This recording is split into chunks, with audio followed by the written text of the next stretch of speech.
बिस्मिल्लाहिर्रहमानिर्रहीम। इंतहाई अफसोसनाक खबर मैं आपको दे रहा हूँ कि गांव आल जबड़ा में सांप के डसने से सूफ़ी उमर खिताब खान मौका पर जाँ बहक हो गए हैं। सूफ़ी उमर खिताब खान गांव जबड़ा में जो मशहूर आफ्ताब लाला के भाई हैं और डॉक्टर मोहम्मद ज़हीर खान के चाचा लगते हैं।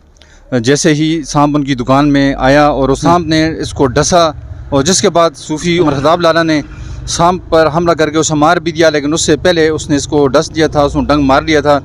जिससे इंतहाई अफसोसनाक खबर मैं आपको दे रहा हूँ कि उमर खिताब खान ऑफ आल जबड़ा जो ज़हीर खान डॉक्टर मोहम्मद ज़हीर खान के चाचा लगते हैं और आफ्ताब लाला के भाई हैं, वो मौका पर जाँ बहक हो गए हैं, जिनको सांप ने डसा था। जिसके बाद उसने सांप को भी मार दिया, लेकिन एक मौका पर जहर उनके जिस्म में इतना फैल गया था कि वो जाँ बार ना सके। उनको अस्पताल पहुंचाने की कोशिश की, लेकिन वो मौका पर ही जाँ बहक हो गए।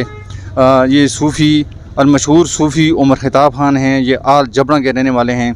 ये आफ्ताब लाला के भाई हैं। आल जबड़ा के मकाम पर इनका मकान है, मकान के साथ दुकान है। ये दुकान में बैठे हुए थे, वहाँ पर अचानक सांप आया और सांप ने इसको डस लिया।